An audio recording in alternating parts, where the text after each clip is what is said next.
নমস্কাৰ প্ৰিয় দৰ্শক শ্ৰোতাবৃন্দ সামাজিক সাংস্কৃতিক অনুষ্ঠান eagle school of drama and film institute আৰু শিল্পী সেনানীৰ যুটীয়া উদ্যোগত নতুনকৈ আত্মপ্ৰকাশ ঘটা এটি সামাজিক মাধ্যম অদম্যৰ মজিয়াত আপোনালোকক পুনৰ জনাইছো আন্তৰিক স্বাগতম। অদম্যৰ বুকুত প্ৰস্ফুটিত হোৱা এটি শীতাং কিছু আলাপ আৰু কিছু চিন্তাত আজি আমি নিমন্ত্ৰিত কৰি আনিছো অসমৰ এগৰাকী জাতীয়তাবাদী শিবিৰৰ নেতা মানৱ অধিকাৰ কৰ্মী লাচিত বৰদলৈ ডাঙৰীয়া। আমি আৰু পাতনি দীঘলীয়া নকৰি পোনছাতে আমি লাচিত বৰদলৈ ডাঙৰীয়াৰ কাষলৈকে আগবাঢ়িছো। নমস্কাৰ দাদা। নমস্কাৰ দাদা, আপোনাক ধন্যবাদ জ্ঞাপন কৰিছো। আমাৰ নতুনকৈ আত্মপ্ৰকাশ ঘটা অদম্যৰ মজিয়াত আপুনি আজি আহি উপস্থিত হ'ল। আপোনালোককো ধন্যবাদ মোক ইয়ালৈ নিমন্ত্ৰণ কৰাৰ বাবে। মই আশা কৰিছো এইটো এটা ৰাইজৰ মৰমৰ অনুষ্ঠানত পৰিণত হওক। নিশ্চয় ধন্যবাদ দাদা। আমি আমাৰ অনুষ্ঠানটোৰ নামাকৰণ কৰা হৈছে কিছু আলাপ আৰু কিছু চিন্তা। আমি চেষ্টা কৰো আমি অতিথিসকলৰ লগত বিভিন্ন কথা বাৰ্তাৰ মাজেৰে যাতে আমাৰ দৰ্শক শ্ৰোতাবৃন্দক কিছু চিন্তাৰ খোৰাক আমি যোগাব পাৰো। নিশ্চয়। আমি আলোচনাৰ বিষয়বস্তুলৈ যোৱাৰ পূৰ্বে আপোনাৰ অলপমান পৰিচয় শৈশৱ আদি সম্পৰ্কে আমাৰ যদি দৰ্শক শ্ৰোতাবৃন্দক আপোনাৰ মুখেৰে অলপ জনায়। চাওক, মই এক কথাত ক'বলৈ গ'লে নগাঁও চৰকাৰী উচ্চতৰ মাধ্যমিক বিদ্যালয়ৰ পৰা আমি মেট্ৰিক পাছ কৰিছো 78ত 78 চনত আৰু নগাঁও কলেজত ভৰ্তি হৈছিলো আমি। আৰু 79তে অসম আন্দোলনটো আৰম্ভ হ'ল। গতিকে আমি কলেজ পাওঁতে এক প্ৰকাৰ আন্দোলনৰ জোৱাৰ আহিলে আৰু তাৰ পিছৰ গোটেই সময়ছোৱা আজিৰ তাৰিখলৈকে এটা সম্পূৰ্ণ বেলেগ অধ্যায়লৈ গ'ল। অসম আজিও স্বাভাৱিক বুলি আপুনি ক'ব নোৱাৰে। গতিকে সেই তেতিয়া আমি ডেকা ল'ৰা হিচাপে কলেজত ভৰ্তি হৈ অসম আন্দোলন পালো আৰু অসম আন্দোলন এক প্ৰকাৰ ক'বলৈ গ'লে আমি জঁপিয়াই পৰিলো। অসম আন্দোলনত জড়িত হৈ সেই কম বয়সতে দুবাৰকৈ ৰাষ্ট্ৰীয় নিৰাপত্তা আইনত গ্ৰেপ্তাৰ হলো। মুঠ 5 বাৰ অসম আন্দোলনৰ সময়ত গ্ৰেপ্তাৰ হলো। তাৰপিছতে অসম চুক্তি আহিলে। অসম চুক্তিৰ ফলাফল কি হ'ল এইটো এটা বেলেগ আলোচ্য বিষয় হ'ব পাৰে বাৰু, কিন্তু যিয়ে নহওক অসম চুক্তি আহিলে আৰু অসম চুক্তি অহাৰ পিছত আমি ভাবিছিলো যে আন্দোলনৰ পৰ্যায়বিলাক সম্ভৱতঃ শেষ হ'ব, অসমৰ সমস্যাবিলাক মানে লাহে লাহে সমাধান হ'ব। কিন্তু দেখিলো কোনো ধৰণৰ মানে সমস্যা সমাধানৰ কোনো বাট উন্মোচিত নহল। চৰকাৰ হ'ল, এখন অসম গণ পৰিষদৰ চৰকাৰ হ'ল, কিন্তু সমস্যাবিলাক সমাধানৰ কোনো ধৰণৰ পথেই যেন খোলা নাছিলে সেই সময়ত। তাৰপিছত লাহে লাহে আলফাৰ উত্থান ঘটিলে। আলফাৰ উত্থান ঘটাৰ লগে লগে আপোনাৰ সামৰিক বাহিনীৰ অভিযানো চলিলে। গতিকে সামৰিক অভিযান যেতিয়া 90 চনৰ পৰা ব্যাপক হাৰত চলিলে, 91 চনত সেই সময়ত অসমৰ পৰিস্থিতিটো যদি আপুনি এবাৰ মনত পেলায়, চাৰিওফালে সেনা বাহিনীৰ অত্যাচাৰ নিৰ্যাতন আৰু অভিযান চলি আছে, নিৰ্বিচাৰে মানুহ মৰি আছে, ধৰ্ষণ হৈছে, বিভিন্ন ধৰণৰ ঘটনা সংঘটিত হৈছে। কিন্তু অসমৰ যিবিলাক জাতীয় সংগঠন আছিলে সেইবিলাক যেন কিংকৰ্তব্য বিমুখ। কি কৰিব সেনা বাহিনীৰ লগত মোকাবিলা কৰাৰ অভিজ্ঞতা আমাৰ কাৰো নাছিলে।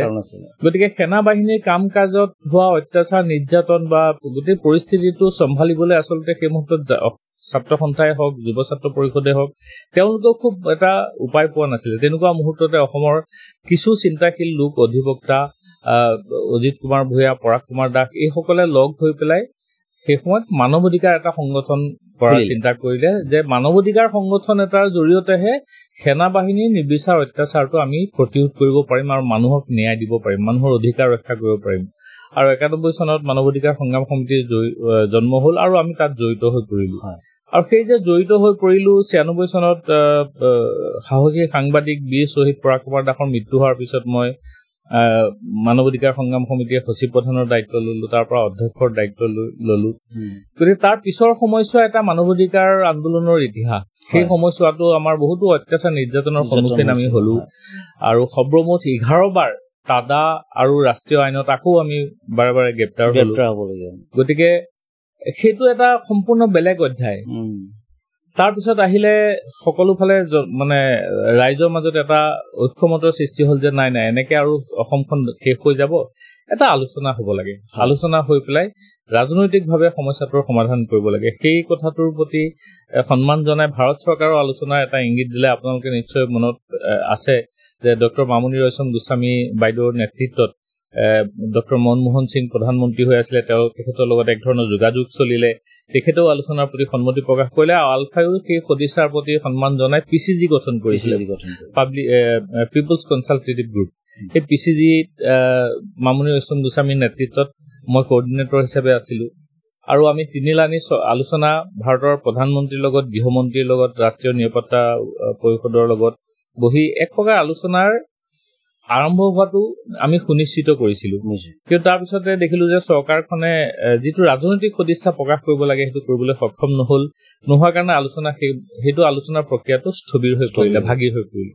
তাৰ পিছত যেতিয়া আলফাৰ শীৰ্ষ নেতাসকলৰ অধিকাংশই কাৰাৰুদ্ধ হল, জেলত পৰিল, বাংলাদেশৰ পৰা ধৰি আনিলে, বেলেগ ঠাইৰ পৰা ধৰি আনিলে, তেতিয়া আকৌ এবাৰ আলোচনাৰ বিকল্প নোহোৱাৰ দৰে এটা পৰিস্থিতিৰ সৃষ্টি হল। তেতিয়া তেখেতসকলে ডক্টৰ হীৰেণ গোহাঁই ছাৰৰ নেতৃত্বত এটা নতুন সমিতি এখন গঠন কৰিলে, সন্মিলিত জাতীয় অভিৱৰ্তন বুলি।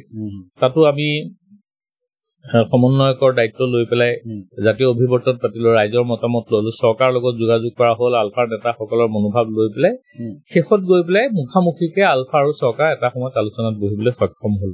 আলোচনাত বহিলে কেইবা বছৰো ধৰি দীঘলীয়া আলোচনা, অসমৰ মানুহে পাহৰিয়ে গলগে যে কি চলি আছে। আৰু তাৰ পিছত এখন চুক্তি হল।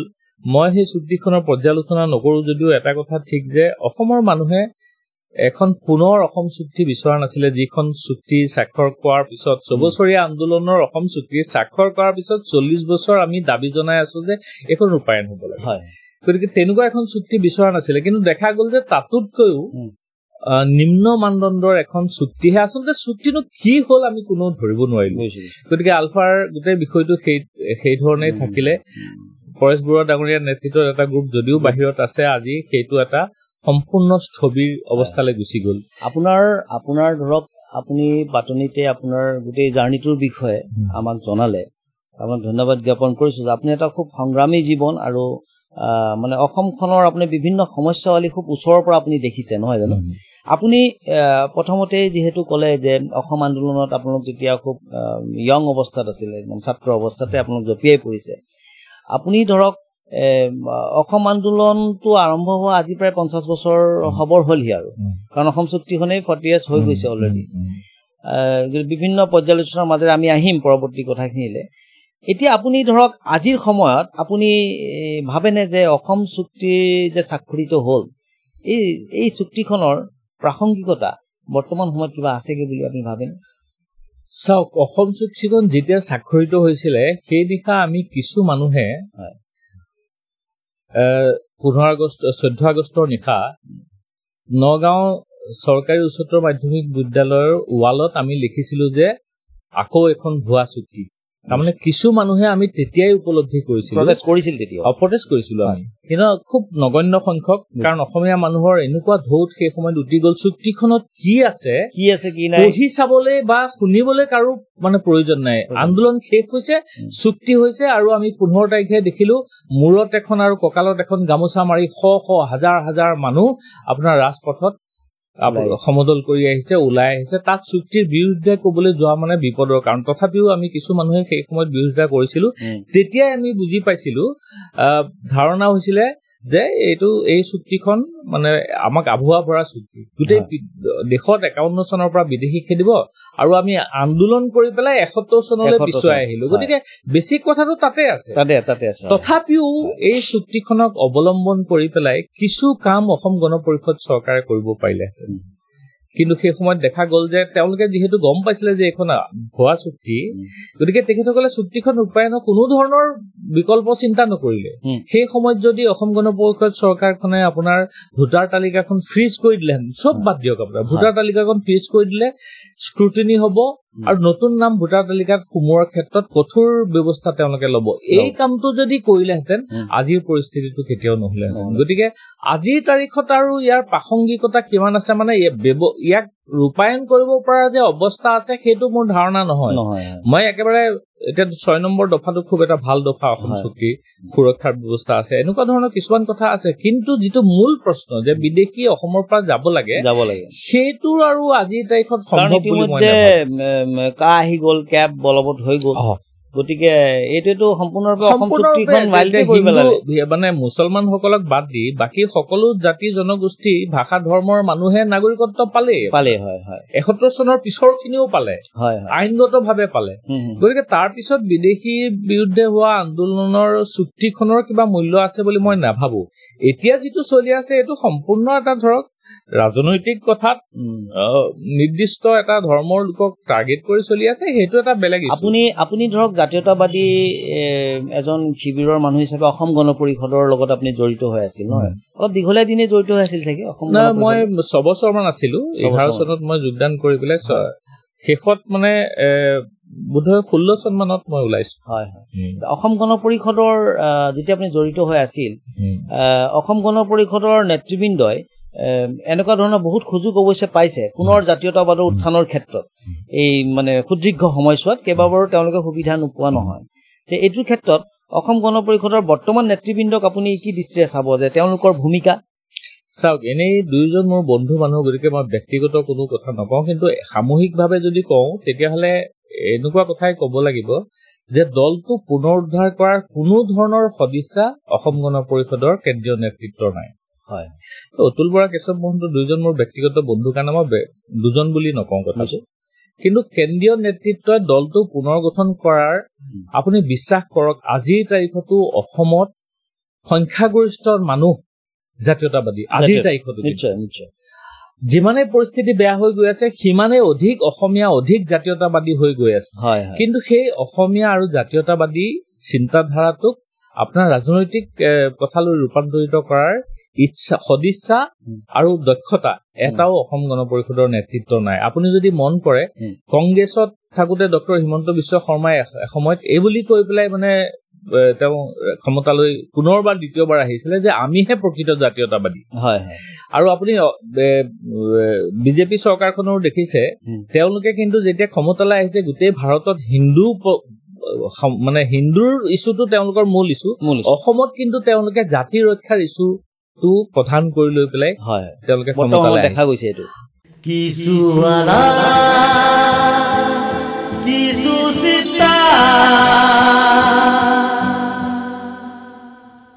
আজিও তাৰমানে জাতি ৰক্ষা, অসমীয়া জাতীয়তাবাদৰ প্ৰশ্নটোৱে অসমত সৰ্বাধিক প্ৰাসংগিক।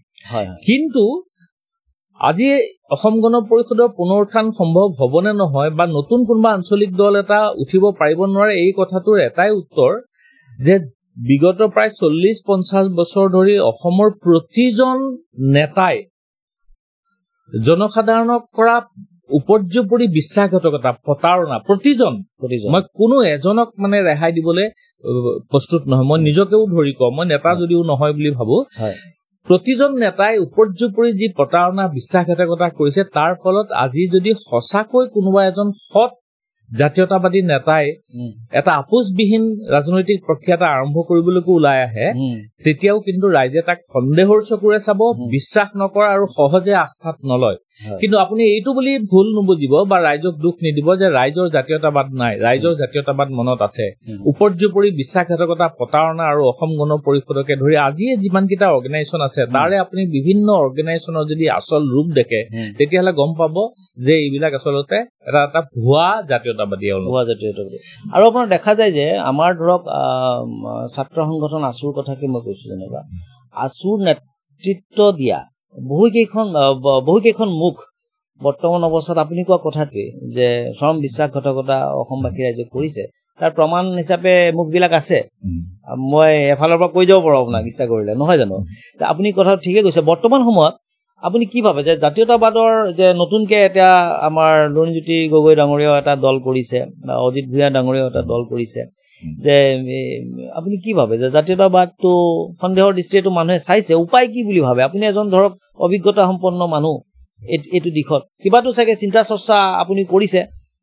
চাওক, তাৎক্ষণিকভাৱে কোনো মানুহে মানে কোনো জাতীয়তাবাদী নেতাকে মানুহে বিশ্বাস ন। লুৰিণজ্যোতি গগৈৰ দৰে লোক আছে যাৰ প্ৰতি আমাৰ আস্থা এতিয়াও ভংগ হোৱা নাই, কিন্তু মই কলোৱে নহয়, এই বিশ্বাস ভংগৰ, আস্থা ভংগৰ পৰিৱেশত মানুহে কাকো আস্থাত লোৱা নাইকিয়া। আৰু তাতকে ডাঙৰ কথা হ'ল যে আপুনি আজি যিকেইটা সৰু ডাঙৰ জাতীয়তাবাদী সংগঠন আছে, তেওঁলোকৰ অৱস্থাৰ বাবেই হওক, সাংগঠনিক দুৰৱস্থাৰ বাবেই হওক বা অন্যান্য কাৰণতে হওক, আপুনি লক্ষ্য কৰিব যে তেওঁলোক এই দুটা যি প্ৰধান সৰ্বভাৰতীয় দল আছে তেওঁলোকৰ ওপৰত নিৰ্ভৰশীল। কোনোবা যদি বিজেপিৰ ওপৰত নিৰ্ভৰশীল, আনটো কংগ্ৰেছৰ, আন কিছুমান কংগ্ৰেছৰ ওপৰত নিৰ্ভৰশীল।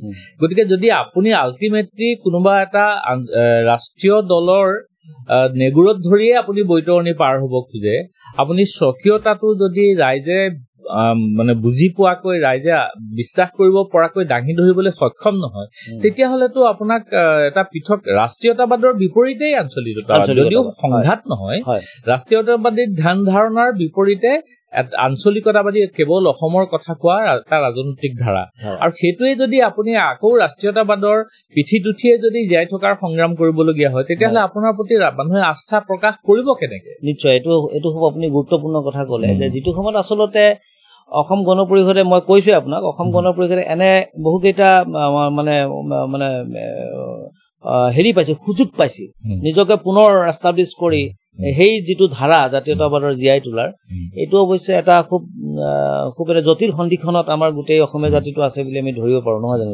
নিশ্চয় খুব জটিল সন্ধিখনত আছো আৰু এতিয়া আপোনাৰ যিসকলে বিজেপি পুনৰ ক্ষমতাত অহা বিচাৰে তেখেতসকলৰ কথা বাদ যিসকলে বিজেপিক হৰাটো বিচাৰে তেখেতসকলৰ মাজত এটা নতুন চিন্তাধাৰা হৈছে যে আমি বিজেপিক হৰুৱাবলৈ কোনো দলে অকলে নোৱাৰো গতিকে আমি কংগ্ৰেছক লগত লৈ আমি বিজেপিক হৰুৱাব লাগিব ঠিক আছে বিজেপিক হৰুৱাটো এটা বেলেগ বিষয় কিন্তু আপুনি কংগ্ৰেছ নিৰ্ভৰ হৈ পৰাটো এটা বেলেগ বিষয় আপুনি আজিৰ তাৰিখত আপোনাৰ অখিল গগৈ দল হওক ৰাজজ্যোতি গগৈ দল হওক মানে নিৰ্বাচনী মিত্ৰতা কৰিবলৈ এনেকুৱাকৈ ব্যাকুল হৈ পৰে কংগ্ৰেছৰ ওপৰত নিৰ্ভৰশীল হৈ আছে গতিকে তেনেকুৱা এটা অৱস্থাত ৰাইজে পৃথককৈ তোমাৰ ওপৰত বা মোৰ ওপৰত কেনেকে ভৰসা স্থাপন কৰিব কিন্তু মই আশাবাদী মানুহ মই নাভাবো যে এই অৱস্থাটো সদায় চলিব নিশ্চয় যিহেতু ৰাইজৰ মাজত জাতীয়তাবাদ আছে জাতীয়তাবোধ আছে আৰু অসমৰ বহু সংকট এতিয়া দিনৰ পিছত দিন জটিল হৈ গৈ আছে সেইকাৰণে মই নিশ্চিতভাৱে আশা কৰো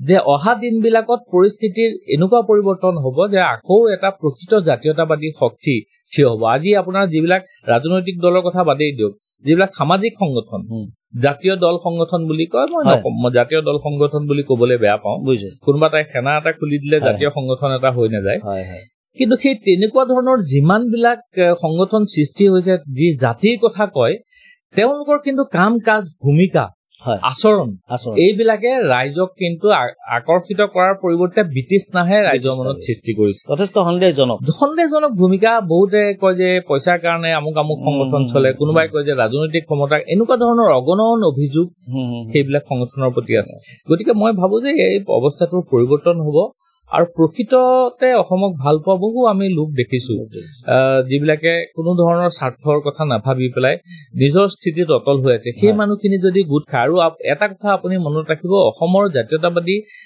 আঞ্চলিকতাবাদী শক্তিৰ এটা ডাঙৰ ভুল হৈছে যে অকল অসমীয়া মানুহখিনিক লৈ পেলাই তেওঁলোকে আঞ্চলিকতাবাদ কৰিবলৈ যায় সেইটো দি ভোটৰ অংকটো গণ্ডগোল আৰু জাতিৰ অংকটো গণ্ডগোল যেতিয়ালৈকে আপুনি অসমৰ থলুৱা খিলঞ্জীয়া জাতি জনগোষ্ঠী বড়ো ৰাভা কাৰ্বি মিচিং এই সকলোকে আগস্থান দি পেলাই আপুনি এটা আঞ্চলিক ৰাজনৈতিক শক্তি খাৰা কৰিব নোৱাৰে তেতিয়ালৈকে কিন্তু মানে প্ৰকৃত আঞ্চলিকতাবাদ শক্তিশালী আঞ্চলিকতাবাদ নহয় প্ৰফুল্ল মহন্ত বা কোনোবা হিমন্ত বিশ্ব শৰ্মা বা কোনোবা গগৈ এজন থাকি পেলাই তেওঁলোকৰ তলত আপুনি জাতি জনগোষ্ঠী বিলাক জনজাতি বিলাক থাকিব সেই চিন্তাটো বাদ দি তেওঁলোকৰ নেতৃত্বতে যদি আমি এটা আঞ্চলিকতাবাদ গোটেই জাতি জনগোষ্ঠী বিলাকক লৈ কৰিব সিহে সফল হ'ব ঠিকে কৈছে আপুনি জনসংখ্যাৰ ফালৰ পৰাও আৰু জাতি ৰক্ষাৰ ফালৰ পৰাও তেতিয়াহে সফল হ'ব আপোন জনলে আপোন ঘৰলে সঁচা মৰম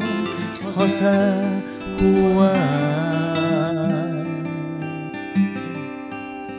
Milko fresh, Milko fresh, Milko fresh, Milko fresh, Milko fresh. সদায় আপোনজনৰ কাষ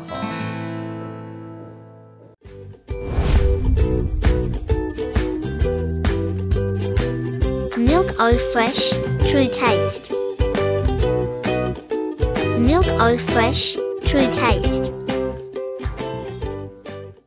আপোনাৰ যিটো এই জাতীয়তাবাদী চিন্তাৰ কথাখিনিয়ে আমাৰ নিশ্চয় আমাৰ সচেতন দৰ্শক শ্ৰোতাবৃন্দক নিশ্চয় ইয়াৰ চিন্তা ঘূৰাক জগাব মই আপোনাক আৰু এটা প্ৰসংগলৈ আহিব বিচাৰিছো আপুনি ধৰক আলফাৰ যিটো শান্তি আলোচনাৰ প্ৰক্ৰিয়া তাৰ লগতো আপুনি ভূতৰভাৱে জড়িত হৈ আছিল বা বিফল হ'ল তাৰ পিছত বিভিন্ন কাৰণত এইবিলাক হৈছে আপুনি কৈছে যে পিছৰ পৰ্যায়ত হোৱা চুক্তিখননো কি হৈছে সেইটো হেৰি মানে কৰিব পৰা নাযায় আমাৰ অসম আন্দোলনত 855 জন আমাৰ শ্বহীদ হোৱা বুলি কয় কিন্তু তাৰ বাদেওতো আৰু বহুত মানুহ সেইটো সময়ত মানে নিৰ্যাতিত হৈছিল মৃত্যুবৰণ কৰিছে আলফাৰ যেটো আপোনাৰ শান্তি আলোচনা প্ৰক্ৰিয়াটো আপুনি পোনপটীয়াকৈ জড়িত হৈ আছিল এতিয়া আপুনি ধৰক যেটো আমাৰ অসম চুক্তি হ'ল এই অসম চুক্তিটো আমাৰ 855 জন আমাৰ শ্বহীদ হোৱা বুলিটো অফিচিয়ালি আমি কয় বিশেষকৈ আমাৰ অসম গণ পৰিষদ দলে তাৰে ওপৰত তাৰ ভেটিতে প্ৰতিষ্ঠিত বুলি আজিও আপোনাৰ কৈ ফুৰা শুনা যায় এতিয়া যদিও অসম আন্দোলনে হেতু সময় 855 জন শ্বহীদ হৈছিল হেতু সময়টো আসলে প্লাস কৰিলে আৰু কেবা হাজাৰো শ্বহীদ ওলাব নহয় নে বাৰু বিভিন্ন সংঘৰ্ষবিলাক হৈছিল তো তাত কৰিছে এতিয়া আলফাৰ ধৰক আপোনাৰ 4-5 হাজাৰ শ্বহীদ তেওঁলোকে ঘোষণা কৰিছে কিন্তু আলফাৰ নামত আলফাৰ ঘটনাটোৰ লগত জড়িত হৈ বহুত মানুহৰ মৃত্যু হৈছে সেইবিলাকক তেওঁলোকে সাংগঠনিক দৃষ্টিভংগীৰে বা সেই সময়ত অসম আন্দোলনৰ সময়ত আছুৱে সাংগঠনিক দৃষ্টিভংগীৰে পৰ্যালোচনা কৰি তেওঁলোকৰ লগত মৰা মানুহখিনিক খালি শ্বহীদ ঘোষণা কৰে আলফায়ো সেইদৰে ঘোষণা কৰে কিন্তু সামগ্ৰিকভাৱে গোটেই আন্দোলনটোত বহু মানুহৰ মৃত্যু হ'ল অগণন মানুহ নিৰ্যাতন আমাৰ অসমৰ বহুতখিনি লৰা হেতু সময়ত মৰিলে আৰু আলফাৰ যেটো আন্দোলন স্বাধীনতাৰ আন্দোলন এই স্বাধীনতাৰ আন্দোলনৰ নামত প্ৰায় 10,000 মানটো মিনিমাম আমাৰ যুৱকৰ মৃত্যু ঘটিছে গতিকে এই এটা এটো কিন্তু আপুনি চাবলৈ গলে এটা খুব ডাঙৰ আন্দোলন কাৰণ ইমানখিনি আমাৰ যুৱক মৃত্যুবৰণ কৰিলে গতিকে আমি আজিৰ তাৰিখত যেটো আলফাৰ যেটো আলোচনা প্ৰক্ৰিয়া নামত তেওঁলোকক মাতিলে বা এছাম আহিলে চলি আছে তাৰ পিছতো একোটো খুদুত্তৰ পোৱা নাই আপুনি সব সাইডৰ পৰাই আমাৰ অসমীয়া জাতিটো যিকোনো প্ৰকাৰে আমি যাতে মানে দমনৰ আমাৰ মানে শিকাৰ হৈ আহিছে হয় না হেতু সত্য কথা অসম আন্দোলনৰ সময়তো অসমীয়া যুৱকৰ মৃত্যু হ'ল আলফাৰ হাতত যিসকল অসমীয়া যুৱক মৰিল সেইসকলো অসমীয়া আছিলে আৰু আৰ্মি হাতত মৰা যুৱকসকল আলফাৰ তেওঁলোকো অসমীয়া মৰিছে কিন্তু আলটিমেটলি আমাৰ অসমীয়া ইয়াত আহি পেলাই ক'ৰবাৰ পাঞ্জাব বা হাৰিয়ানাৰ মানুহ মৰাহি নাই আলফাই মাৰিলেও সেই অসমীয়াই মৰিছে আলফাক মাৰিলেও সেই অসমীয়াই মৰিছে আজিও সেই তেনেকে অসমীয়া ল'ৰাৰ মৃত্যু ঘটি আছে আৰু এইটো এটা খুব দুৰ্ভাগ্যজনক পৰিস্থিতি আচলতে এইটো অসমৰ দুৰ্ভাগ্য আপুনি লক্ষ্য কৰিলে দেখিব যে স্বাধীনতাৰ আগৰ কথা আপুনি বাদ দিয়ক বাৰু সেই সময়ত বিভিন্ন ঘটনা হৈছিলে তথাপিও আপুনি যদি এনে ওপৰৰ পৰা চকু ফুৰাই চাই আহোমৰ গোটেই ৰাজত্বৰ অৱসান ঘটিছিলে কিন্তু অসমীয়া মানুহৰ কাৰণে অসমীয়া মানুহে গৈ মান আনিছিলেগে অসমীয়া মানুহে গৈ পেলাই ইংৰাজক আনিছেগে গতিকে আমি নিজে নিজৰ হাতৰ কথাৰ ভৰিত সদায় মাৰি আছো অসম আন্দোলন কি স্বাধীনতাৰ পিছতো আপুনি যিমান বিলাক আন্দোলন হৈছে সকলো আন্দোলন এক প্ৰকাৰ কিন্তু 100% সফল হোৱা নাই চুক্তি হ'ব পাৰে বুজাবুজি হ'ব পাৰে কিন্তু কোনো এটা ভাষাৰ আন্দোলন দুবাৰকে হ'ল ভাষাৰ সমস্যা আজিও গভীৰ হয় সবে সকলোৱে কয় পণ্ডিতসকলে কয় যে ভাষাৰ অতি সংকটৰ মাজত অসমীয়া ভাষা আছে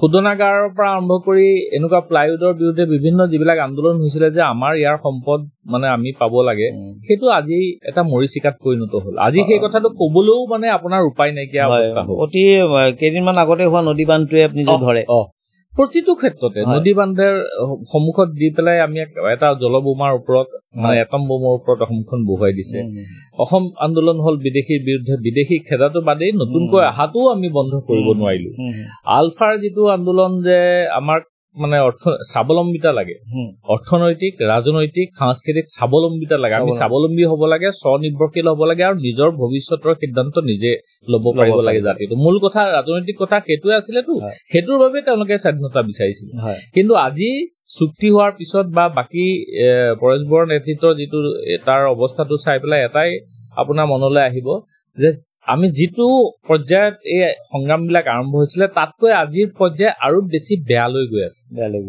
আৰু বেছি আমি দুৰ্বল হৈছো আৰ্থিকভাৱেও দুৰ্বল হৈছো সাংস্কৃতিকভাৱে আমাৰ গ্ৰাসত পৰিছো সকলো ফালৰ পৰাই আৰু ৰাজনৈতিকভাৱেও আমি মানে ক্ষমতাৰ পৰা বিতাড়িত হোৱাৰ এটা পৰ্যায়লৈ গৈছে কিন্তু তাৰ পিছতো মই এটা কথা বিশ্বাস কৰো যে অসমীয়া মানুহ যেতিয়া জাগে কিন্তু ভালকে জাগে সেইটো খালি বেছি দিনলৈ নাথাকে এইটো এটা আমাৰ দুৰ্ভাগ্যৰ কথা পটককে জ্বলি যায় আকৌ নুমাই যায় কিন্তু যদি অসমীয়া মানুহে ভাবে নহয় আমাৰ অতি ভয়ংকৰ বিপদকাল আৰু আপুনি উঠি অহা বহু ল'ৰা ছোৱালী দেখিব একদম ভাল অসমীয়া, তেওঁলোক জাতীয়তাবাদী, তেওঁলোকে সকলো স্বাৰ্থৰ ঊৰ্ধত উঠি পেলাই জাতিটোৰ কাৰণে কাম কৰিব পৰা মানুহ কিন্তু অগণন আছে নতুন প্ৰজন্মৰ মাজত। কেৱল আপুনি তেওঁলোকৰ ড্ৰেছ পাতি বা তেওঁলোকৰ মোবাইলটো লৈ পেলাই তেওঁলোকক ভুল বুজিলে নহব, তেওঁলোকৰ মাজতো যথেষ্ট ভাল মানুহ আছে। চিন্তা কৰিব পৰা বহু ল'ৰা সুন্দৰকৈ চিন্তা কৰা দায়বদ্ধ শিল্পী, সাহিত্যিক আৰু সাংস্কৃতিক লোকো আছে। গতিকে মই আশা কৰো যে ইমান বেয়া দিন আমাৰ সন্মুখত আচলতে চাবলৈ কোনো পোহৰৰ বাট নাই, গভীৰ অন্ধকাৰ। মানে অসমীয়া জাতি কি হব এইটো ভাবিবলৈ আমাৰ কোনো মানে উপায় নোহোৱা এটা অৱস্থা। কিন্তু এই অৱস্থাটো মই ভাবো যে নতুন প্ৰজন্মৰ মাজৰ পৰা এচাম নিশ্চয় ওলাই আহিব। আপুনি পুৰণা মানুহে আমাৰ বয়সৰ আমাৰ পৰ্যায়ৰ মানুহখিনিয়ে নেতৃত্ব দি এতিয়া একো কৰিব নোৱাৰে, কাৰণ আমি টেষ্টেড, আমি ব্যৰ্থ হৈছো, সকলো সামগ্ৰিকভাৱে ব্যৰ্থ হৈছো। কোনোবা যদি ৰাজনৈতিকভাৱে ব্যৰ্থ হৈছে, আন কোনোবা আন ধৰণে ব্যৰ্থ হৈছে, আমি সকলো ব্যৰ্থ। কিন্তু এই নতুন প্ৰজন্মৰ লোকসকলে যদি মন বান্ধি ওলাই আহে যে নহয় আমি জাতিটো বচাব লাগিব, কিন্তু চিন্তাৰ ধৰণটো অলপ সলনি কৰিব লাগিব। আমি এতিয়া আপুনি ইংলেণ্ড চাওক, আমেৰিকা চাওক, সকলোতে এসময়ত শত্ৰু বুলি ভবা মানুহবিলাকক, নিগ্ৰো বিলাকৰ ওপৰত যি অত্যাচাৰ হৈছিল, আজি সেই নিগ্ৰো আমেৰিকাৰ ৰাষ্ট্ৰপতি। যি ভাৰতক তেওঁলোকে প্ৰদানত কৰি ৰাখিছিল, সেই ভাৰতীয় মূলৰ মানুহ ইংলেণ্ডৰ প্ৰধানমন্ত্ৰী হৈছে। গতিকে কথাবিলাক নতুনকৈও চিন্তা কৰিব লাগিব। আপুনি জাতিটোৰ দুৱাৰ খুলি দিব লাগিব, যি অসমীয়া হব বিচাৰে তেওঁলোকক অসমীয়া হবলৈ দিব লাগিব। তাৰ পিছতহে আপুনি সেই সকলোকে লৈ পেলাই অসমীয়া ৰক্ষাৰ যুঁজখন হব। আচলতে অসমীয়া এক জাতীয়তাবোধ, নুসুধিবা বন্ধু অসমীয়া কোন। স্বাধীনতাৰ পাছতো কিয় যে আমাৰ পৰাধীনৰ শিকলিৰে বন্ধা আশাবোৰ, আপোনাৰ কথাৰ পৰা এনেকুৱা ধৰণৰ এটা বক্তব্যকে ওলাই আহিছে। গতিকে আপুনি খুব কৈছে যে জাতিটো খুব এটা আমাৰ এটা মানে খুব এটা গভীৰ সংকটত আছে। বিশেষকে মই এইটো কথা আপোনাৰ পৰা জানিব বিচাৰিম যে যিহেতু এটা জাতি জীয়াই থাকিব হলে আৰ্থিকভাৱেও জাতিটো সবল হব লাগিব। আপুনি নাভাবেনে যে অসমীয়া জাতিটো দিনক দিনে আৰ্থিকভাৱে অতি দুৰ্বল হৈ গৈ আছে? এইটো খুব মানে অতি তাৰ কিবা ধৰণৰ উপায় আপুনি কেতিয়াবা ভাবেনে বাৰু যে এনেকে কৰিলে ভাল আছিল, এনেকে কৰিলে ভাল আছিল? এইটো প্ৰথম কথাটো হল যে এইটো আপুনি একদম বহুমূলীয়া প্ৰশ্ন এটা কৰিছে আৰু অতি প্ৰাসংগিক। এতিয়া এই কথাটো কলে অসমীয়া মানুহে বেয়া পাব যে আমাৰ সংখ্যাগৰিষ্ঠ অসমীয়া মানুহে আজি কাম নকৰাৰ শপত গ্ৰহণ কৰিছে। ঠিক, আমি কাম নকৰো বুলি শপত লোৱাৰ দৰে অৱস্থা। আপুনি গাঁও বিলাকত গলে দেখিব পথাৰত নামিবলৈ আজি আমাৰ কোনো মানুহ নাই। যি মিয়াৰ বিৰুদ্ধে আমি গৰজি থাকো, সেই মিয়া নহলে আজি আপোনাৰ পথাৰত খেতি নহয়, আজি সেই মিয়া নহলে আপোনাৰ ঘৰত জেওৰাখন নহয়, সেই মিয়া নহলে শাক পাচলি মাছ নহয়, এনেকুৱা এটা অৱস্থা। মিস্ত্ৰী নাই, কোনোফালে নাইকিয়া। গতিকে অসমীয়া মানুহে প্ৰথম কথাটো হল যে নিষ্কৰ্মা জাতি এটা কেতিয়াও যে আমি জীয়াই থাকিব নোৱাৰো, সেই কথাটো এনেকুৱা বহু জাতি পৃথিৱীত আছে যিবিলাক হেৰাই গৈছে কেৱল কাম নকৰাৰ কৰ্মহীন জাতি। গতিকে কৰ্ম নকৰাকৈ জীয়াই থকাৰ যি এটা আমি মানে সুবিধাবাদী পথ লৈছো, এইটো অসমীয়া জাতিয়ে যদি শীঘ্ৰেই ত্যাগ নকৰে তেতিয়াহলে আমাৰ বাকী সকলো ৰাজনৈতিক ক্ষমতা সুৰক্ষিত হৈ থাকিলেও জাতিটো নাথাকিব। আৰু এইটো ক্ষেত্ৰত অৱশ্যে বৰ্তমান মানে কি কয় জুই একুৰাত ঘিউ ঢালাৰ কাম আমাৰ চৰকাৰ বিলাকে কৰি আছে। এইকেইখন চৰকাৰ, মই অকল বিজেপি বুলি নকওঁ, ইয়াৰ আগৰ কংগ্ৰেছও আমি দেখিছিলো একেই। তেওঁলোকে কেৱল হিতাধিকাৰী কেন্দ্ৰিক গোটেইবিলাক। চৰকাৰ এখনৰ প্ৰধান দায়িত্বটো কি যে মানে মানুহৰ মাজত কৰ্মস্পৃহাটো সৃষ্টি কৰিব লাগে আৰু মানুহক কাম কৰাৰ বাবে সুযোগ সুবিধা দিব লাগে। আপুনি 10,000 টকাকৈ প্ৰতিগৰাকী মহিলাক দিয়াতকে আপুনি যদি 10 গৰাকী মহিলাক ইনকামটো যদি কিবা ইনকাম কৰাৰ কাৰণে তেওঁলোকক আপোনাৰ সহায় কৰে, লোন দিয়ে, সাহায্য দিয়ে আৰু সেইটো মনিটৰিং কৰে যে তেওঁলোকে ঠিকে ঠাকে কৰিছে নাই। আজি অগণন অসমীয়া ল'ৰা আপোনাৰ কেৰেলা আৰু হায়দৰাবাদত গৈ পেলাই চিকিউৰিটি চাকৰি কৰিবলৈ গৈছে। তেওঁলোকে বিভিন্ন ইয়াতে আপুনি মুখেৰে চৰকাৰে যিমানেই নকওক কেলে, বাস্তৱত মই নিজেও পাইছো যে আপুনি লোন এটা লবলৈ কিন্তু আজি আপোনাৰ অসমীয়া মানুহৰ কোনো উপায় নাই। বেংকে বা বিভাগীয় মানুহবিলাকে অগণন মানুহে আপোনাক দেখিব আপোনাক ঘূৰি ফুৰিছে, কোনো ধৰণৰ উপায় পোৱা নাই। চৰকাৰে আঁচনি ঘোষণা কৰিলে নহয়, আঁচনিবিলাকে কিন্তু সাধাৰণ মানুহক উপকৃত কৰিব পৰা নাই। এটা আঁচনিয়ে উপকৃত কৰিছে, সেইটো হল হিতাধিকাৰী আঁচনি। পইচা দিছে আপোনাৰ একাউণ্টত 1,300, 1,500, 2,000 টকা দিছে আৰু আপুনি টুকটাককে চলি আছে। আৰু আটাইতকৈ ডাঙৰ কথাটো হৈছে যে অসমীয়া মানুহবিলাকে সম্পত্তি বেচা আৰম্ভ কৰিছে, মাটি বেচা আৰম্ভ কৰিছে, সম্পত্তিবিলাক বেচা আৰম্ভ কৰিছে পথাৰলৈ যিহেতু নাযায় এটা ল'ৰা বা এজনী ছোৱালী যাৰ আছে তেওঁলোকেতো কেতিয়াও লাইফত পথাৰলৈ নাযায় গতিকে সেই মাটিখিনি বেচাটো আৰম্ভ কৰিছে এইটো হ'ল এটা তেনেকে পেলাই এটা জাতি থাকিবই নোৱাৰে জাতিৰ প্ৰথম দুটা আছে এটা হ'ল ভাষা সংস্কৃতি আৰু প্ৰথমটো হৈছে মাটি আপোনাৰ যদি ভৰিৰ তলত মাটি নাথাকে আপোনাৰ এডোখৰ ভূমিৰ ওপৰত যদি আপুনি থিয় হ'ব নোৱাৰে তেতিয়াহ'লেতো এটা জাতি এতিয়া ধৰক বৰ্তমান চৰকাৰখনৰ এটা খুব ফেমাছ শ্লোগান আছিল যে জাতি মাটি ভেটি এইটো সম্পৰ্কে আপুনি কি ক'ব বোলে এইটো ঠিকেই কৈছে আপুনি শ্লোগানেই এইটো কেৱল শ্লোগান জাতি মাটি ভেটি একটো হ'ল জাতিটো আপোনাৰ বুলি তেওঁলোকে যিটো কথা কৈছে চাওক একটো বিদেশী বহিষ্কৰণ কৰা নাই নতুনকৈ বিদেশীক নাগৰিকত্ব দিয়াৰ আপোনাৰ তেওঁলোকে আইন আনিছে আপোনাৰ এই এভেকশ্যন বিলাক হৈছে ইলেকশ্যনৰ আগে আগে কৰা এটা ৰাজনৈতিক গিমিক আপোনাৰ ধৰক আপোনাৰ মেৰাপানীত আজি এভেকশ্যন কৰিলে মানুহখিনি কলৈ গ'ল তেওঁলোকে কৈছে সন্দেহযুক্ত মানুহ অচিনাকি আৰু সন্দেহযুক্ত মানুহবিলাক কলৈ গ'ল তেওঁলোকে মেৰাপানীৰ পৰা আকৌ মৰিয়াবাৰী লাহৰীঘাট বা দৰঙলৈ গুচি অহা নাই জানো তেওঁলোককতো খেদি পঠিওৱা নাই তাত চৰকাৰী মাটি অলপ লৈছিলে কাৰণে আইন সংগত নহয় কাৰণে তাৰ পৰা তেওঁলোকে উঠাইছে গতিকে এইটো এটা মানে পলিটিকেল গিমিক এটা তাৰ বাহিৰে একো নহয় ইয়াৰ পৰা জাতি আকৌ অহাকালিলৈ তাত মানে তেওঁলোকে লাহে লাহে দখল কৰিব কিছুমানটো ইতিমধ্যে হাইকোৰ্ট কৰি সুপ্ৰিম কোৰ্ট কৰি ষ্টে অৰ্ডাৰ লৈছেই গতিকে এইবিলাক কথাৰে জাতি মাটি ভেটি এটাও সুৰক্ষিত নহয় কংক্ৰিট যদি আপোনাৰ সাধাৰণ অসমীয়া মানুহখিনিক জাগৃত কৰি তেওঁলোকক আপোনাৰ যদি অৰ্থনৈতিকভাৱে স্বাৱলম্বী হোৱাৰ কোনো উপায় কৰিব নোৱাৰে তেতিয়াহ'লে কিন্তু আমাৰ জাতিটো জীয়াই নাথাকে আৰু অৰ্থনৈতিকভাৱে স্বাৱলম্বী কৰি তুলিবলৈ কিন্তু আমাৰ অভিভাৱকসকলেও নিজৰ সন্তানসকলক কেৱল ডাক্তৰ ইঞ্জিনিয়াৰ আৰু চৰকাৰী চাকৰিয়াল বনাম বুলি এটাই সপোন দেখি পেলাই যদি আমি আগবাঢ়ো তেতিয়াহ'লে কিন্তু কোনো জাতি তেনেকে জীয়াই নাথাকে আপুনি ধৰক মানৱ অধিকাৰ সংগ্ৰাম সমিতিৰো লগত আপুনি জড়িত বা আপুনি চেয়াৰমেনলৈকে তাত আছিল বৰ্তমানতো আপুনি মানৱ অধিকাৰ সংগ্ৰাম সমিতিত জড়িত হৈ আছেনে মই সদস্য হৈ থকা নাই যদিও মই যেতিয়া এজিবিত যোগদান কৰিছিলো তেতিয়া তাৰ পৰা বৰ্তাই কৰিছো কিন্তু মানৱ অধিকাৰ সংগ্ৰাম সমিতিৰ লগত আছো আজিও আৰু সকলো অনুষ্ঠান বা অসমৰ পটভূমিত মানৱ অধিকাৰ মানে যিটো এটা সংগ্ৰাম সমিতি এইটো নামটোৱে কয় যে মানৱ অধিকাৰ খৰ্ব ইয়াত যথেষ্ট ধৰণৰ হয় এইটো ক্ষেত্ৰত মানৱ অধিকাৰ বৰ্তমান আমাৰ ৰাইজৰ মাজত মানৱ অধিকাৰটো আছেনে নে কিমান দূৰ খৰ্ব হৈছে বুলি আপুনি ভাবে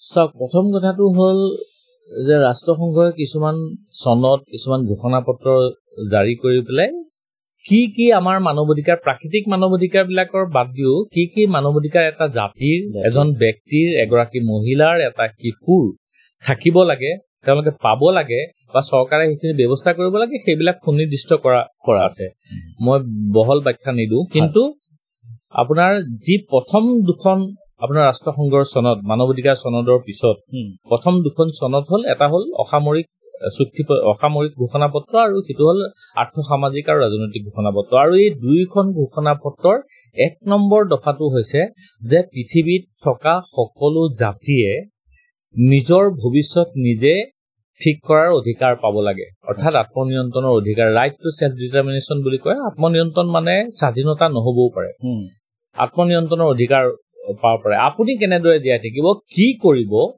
কেনেদৰে আপুনি দেশ সাজ পোছাক পিন্ধিব কি খাব সেইটো আপুনি যদি নিৰ্ধাৰণ কৰিব নোৱাৰে আনে যদি নিৰ্ধাৰণ কৰি দিয়ে তাৰমানে আপুনি দাস আপুনি মুক্ত নহয় আপুনি স্বাধীন নহয় গতিকে জাতি এটাৰ ক্ষেত্ৰতো যিটো জাতিয়ে নিজৰ ভৱিষ্যত নিজে নিৰ্ণয় কৰিব নোৱাৰে নিজৰ সংস্কৃতি বিকাশ ভাষা সাহিত্যৰ বিকাশ বা নিজৰ ৰাজনৈতিক অধিকাৰৰ কৰ্তৃত্ব এইবিলাক যদি এটা জাতি নাথাকে তেতিয়াহ'লে জাতি এটা মানে পৰাধীন জাতি বুলি পেলাই কোৱা সেই অৰ্থত কিন্তু অসমীয়া জাতি এটা পৰাধীন জাতি হয় আমি এতিয়াও সেই স্বাধীনতাসমূহ যিসমূহ ৰাষ্ট্ৰসংঘই দিছে য'ত ভাৰতে স্বাক্ষৰ কৰিছে সেইবিলাক কিন্তু আমি পোৱা নাই তাৰ উপৰিও আপোনাৰ শিশুৰ শ্ৰমিকৰ কৃষকৰ যুৱকৰ মহিলাৰ এই সকলোবিলাকৰে বিভিন্ন ধৰণৰ অধিকাৰ তাত মানে লিপিবদ্ধ তাৰ অধিকাংশই আমি কিন্তু আজিও ভোগ কৰিবলৈ পোৱা নাই গতিকে এক কথাত ক'বলৈ গ'লে সেইদিনাখনতো আমি ধৰক মানৱ অধিকাৰৰ কথা কৈছে কবিতা লিখিলেওতো আমাৰ ল'ৰা জেলত সোমাইছে সৰু ল'ৰা ছোৱালী জেলত স্বাধীনতাৰ চিত্ৰ আঁকোতেওতো জেল হৈছে সেইটো এটা ডাঙৰ কথা আপুনি চাওক চৰকাৰ এখন কিমান অসহনশীল আৰু কিমান স্বেচ্ছাচাৰী হলে মানৱ অধিকাৰ বিৰোধী হলে কবিতা এটাত স্বাধীনতাৰ কথা লিখিলে তেওঁ সেইটো মানে যি তথাকথিত পৰেশ বৰুৱা বা আলফাৰ স্বাধীনতা সেইটো নুবুজাবও পাৰে কবিতাৰ ভাষা বিভিন্ন ৰূপৰ ভাষা হয় আৰু যদি বুজায়ও এটা কবিতা লিখিছে তেওঁ অস্ত্ৰ ধৰা নাই কোনো আইন বিৰুদ্ধ কাম কৰা নাই তেওঁ ভাৰত ৰাষ্ট্ৰৰ বিৰুদ্ধে যোৱা নাই তেওঁ ভাৰতীয় নাগৰিকত্ব ত্যাগ কৰা নাই তেওঁ এইখন দেশৰ ভিতৰত থাকি নাগৰিক হিচাপে কৰিবলগীয়া বাকি সকলো কাম কৰিছে তেওঁ মনৰ এটা ভাৱ প্ৰকাশ কৰিছে কোনোবাই চিত্ৰ এখন আঁকিছে সেইটো কাৰণে তেওঁ যদি কাৰাগাৰত বন্দী কৰিছে তেতিয়াহ'লে বুজি পাব লাগিব যে ইয়াত আচলতে ব্যক্তি স্বাধীনতা যিটো ব্যক্তিৰ নাগৰিক অধিকাৰ চিভিক মানে যিটো আমাৰ ৰাইট সেই ৰাইট আমাৰ আমি পোৱা নাই তাক চৰকাৰখনে প্ৰটেকশ্যন দিব লাগে যিটো ৰাইট সেইটো ওলোটাই চৰকাৰখনে আপোনাৰ হৰণ কৰিছে আপুনি যদি কিবা এটা কথা কওঁতে আপুনি সভা এখন কৰোঁতে আন এটা গ্ৰুপে যদি আপোনাক বাধা দিয়ে তেতিয়া চৰকাৰখনে দুই পক্ষক নিয়ন্ত্ৰণ কৰিব আৰু ইপক্ষক ক'ব লাগে যে তোমাৰ সভা এখন কৰাৰ মানে অধিকাৰ আছে সমবেত হোৱাৰ অধিকাৰ আছে এইবিলাক সংবিধানত ভাৰতীয় সংবিধানতো স্বীকৃত এটা অধিকাৰ কিন্তু যদি আপোনাক চৰকাৰে সেইটোত বাধা দিয়ে তেতিয়াহ'লে বুজিব লাগিব যে ইয়াত গুৰুতৰ মানৱ অধিকাৰ উলংঘন হৈছে আৰু এটা প্ৰসংগ আপোনাক এই সুযোগতে মই এনে সুধিব বিচাৰিছো যে সঘনাই চৰকাৰে দেখা যায় যে বিভিন্ন নামবিলাক চেঞ্জ কৰি আহিছে সমগ্ৰ ভাৰতবৰ্ষতে এইটো ক্ষেত্ৰত আপুনি নাম চেঞ্জৰ জৰিয়তে মাধ্যমেৰে মানে চৰকাৰখনে কি বুজাব বিচাৰিছে কথা চাওক ইয়াততো তাৰমানে মুছলমান বিৰোধী ঢৌ এটা সৃষ্টি কৰিবলৈ বিভিন্ন ধৰণৰ কাম কাজ চলি আছে হয় কিন্তু এইবিলাক কিমান প্ৰয়োজনীয় আৰু কিমান গুৰুত্বপূৰ্ণ সেই কথাটো আপুনি অকমান দকে ভাবিলে গম পাব আজি ৱেষ্ট বেংগলতে চাওক বা মানে য'ত য'ত বিজেপি চৰকাৰ নাই সেই জেগাবিলাকত ব্ৰিটিছে দিয়া বিভিন্ন নাম সেইবিলাক সেই ধৰণে ঐতিহ্য ব্ৰিটিছে আমাক 150-200 বছৰ শাসন কৰি গৈছিলে সেইটো আপুনি ইতিহাসৰ পৰা মুছি পেলাব নোৱাৰে নহয় আজি আপোনাৰ শিৱসাগৰত যিখন ব্ৰিটিছে মাজত খুলি যোৱা দলং দিশৰ ওপৰত বনাইছিলে সেইটো আমাৰ ঐতিহ্য ব্ৰিটিছে বনাইছিল বুলি আমি ভাঙি পেলাম নেকি ব্ৰিটিছে দিছিল বুলি আপোনাৰ এইটো কোনো এটা সভ্য জাতিৰ লক্ষণ নহয় একেবাৰে নহয় আপোনাৰ মই এজন ইতিহাসৰ ছাত্ৰ হিচাপে আপোনাক মই ক'ব পাৰো যে কলম্বাছ যিহেতু এজন স্পেইনৰ মানুহ আছে সেই কলম্বাছৰ মানে পৃথিৱীত এনেকুৱা দেশ এখনো আছে যি এজন ব্যক্তিৰ নামত আছে সেইটো হৈছে কি আপোনাৰ কলম্বাছৰ নামত আছে আপোনাৰ কলম্বিয়া মানুহখিনিয়েতো স্পেইনৰ হোৱাৰ কাৰণে এইটো নামটো চেঞ্জ কৰি দিয়া নাই কথা এটা কৈছো আজি এইটো আপুনি আমেৰিকাত নিউ ইংলেণ্ড বুলি ঠাই পাব আমেৰিকাতো ইংলেণ্ডৰ একো কাম নাই সেইবুলিতো চেঞ্জ কৰি দিয়া নাই এনেকুৱা ধৰণৰ বহুত উদাহৰণ আমি দিব পাৰো ঐতিহ্য জড়িত থাকে হয় সেইটো মুছি পেলোৱাটো যিকোনো ধৰণৰ সভ্য জাতি এটাৰ এইবোৰ লক্ষণ একদম এইবিলাক সংৰক্ষণ কৰাটোহে সভ্য জাতিৰ লক্ষণ আৰু তাৰ পৰা আমাৰ জাতিৰ প্ৰতি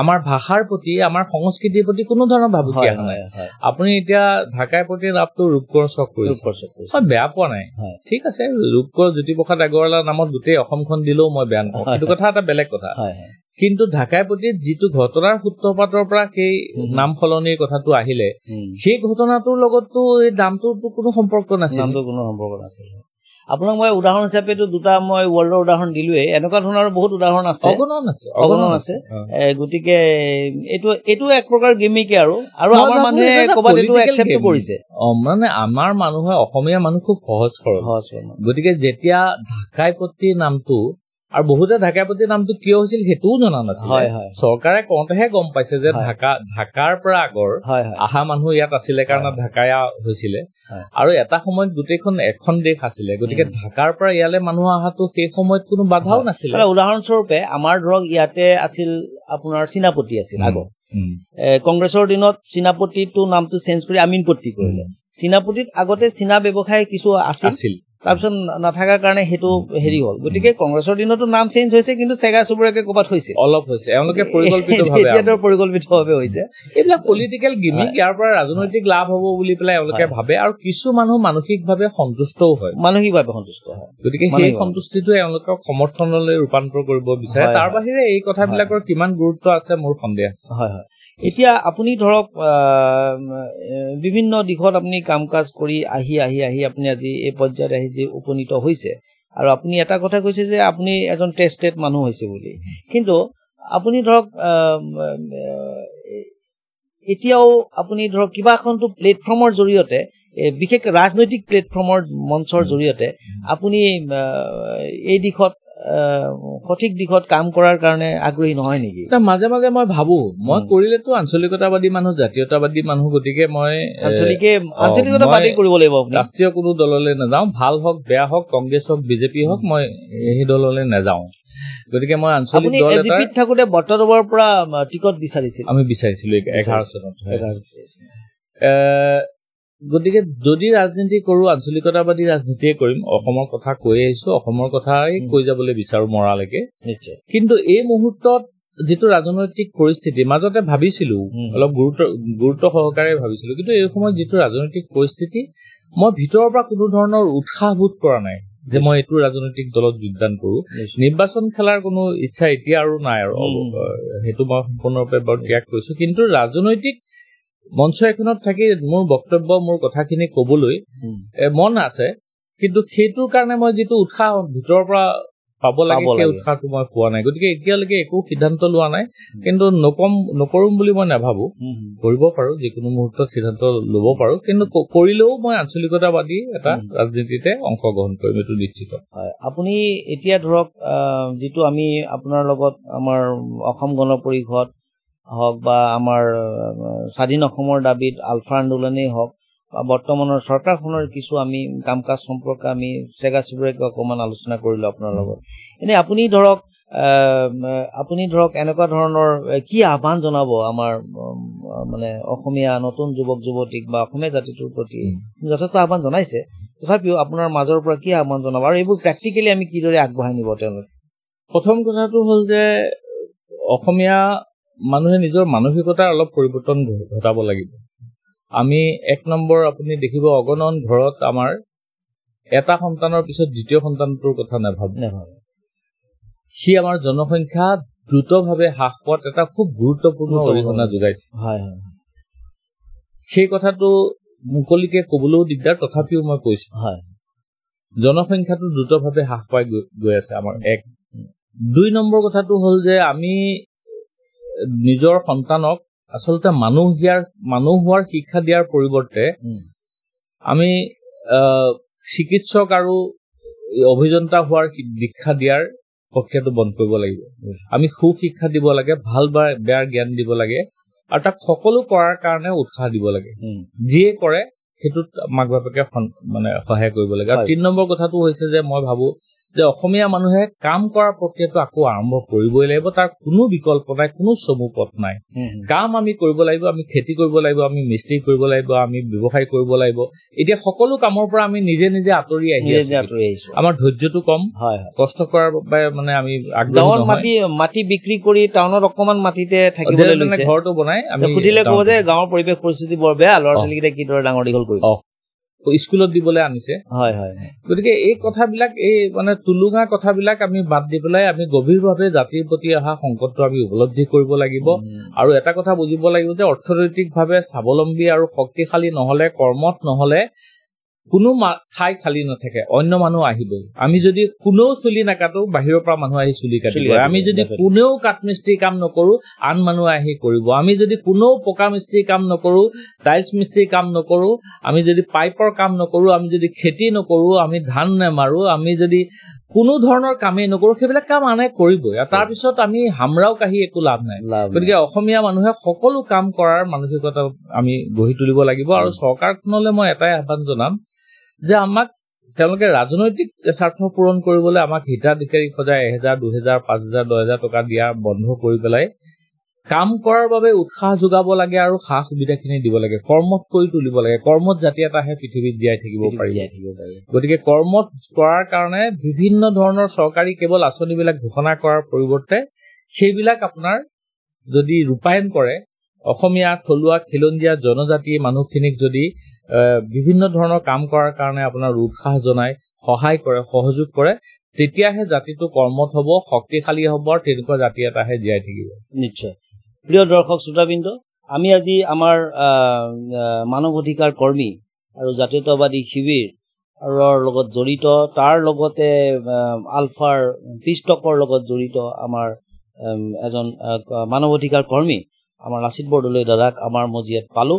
তেওঁৰ যিটো আহ্বান, সেই তেওঁৰ আহ্বানটো মোটামুটি আমাৰ এইটোৱে হৈছে যে জাগা জাগা ডেকা অসমীয়া আৰু তোমালোক শুই নাথাকিবা, তোমালোকৰ হাততে এই জাতি, তোমালোকৰ হাততে এই ৰসাল মাটি, নহয় জানো দাদা? একদম শুদ্ধ কথা। চিলাৰাই লাচিত জ্যোতি, ৰাভা ৰাভাৰে তুমি উজ্বলো অসমীক, শংকৰ আজানৰ বাণী বুকুত লোৱা বান্ধি, শিৱদৌল কামাখ্যা হাজো মাধৱ হয়গ্ৰীৱ কি যে মোহনীয়া, বৰদোৱা বৰপেটা সেউজীয়া কাজিৰঙা ৰং বিৰঙৰ মেলা, মহাবাহু ব্ৰহ্মপুত্ৰই দিছে সকিয়াই, আপুনি কব বিচৰা কথাখিনি এনেকুৱাই চাগে হব, মহাবাহু ব্ৰহ্মপুত্ৰই দিছে সকিয়াই, শ্বহীদৰ বেদীবোৰে দিছে সোঁৱৰাই, আকৌ এখন শৰাই ঘাটৰ ৰং, কৰ্মকে ধৰ্ম বুলি কৰিল তহঁতে, সেইটোৱে প্ৰধান। কপালৰ ঘাম মাটিত পেলোৱাৰ এয়াই আজিয়েই পবিত্ৰ ক্ষণ। গতিকে দাদা আপোনাক ধন্যবাদ জ্ঞাপন কৰিছো যে আপুনি ইমান এটা মানে অনুপ্ৰেৰণামূলক আমাক কিছু আমি কথা পাতিলো। মই ভাবো যে আমাৰ এই আলোচনাটোৰ জৰিয়তে আজি কিছু সংখ্যক আমাৰ যিসকল সচেতন দৰ্শকবৃন্দ আছে বা শ্ৰোতা দৰ্শকবৃন্দ চাই আছে, তেখেতসকলে নিশ্চয় নিজৰ আত্মবিশ্লেষণ কৰিবলৈ এটা খোৰাক পাব আৰু সুযোগ সুবিধা পাব। অদম্যৰ মজিয়াত আপোনাক আমি পুনৰ লগ পোৱাৰ আশা ৰাখিছো। দাদা কিবা ক'ব নেকি?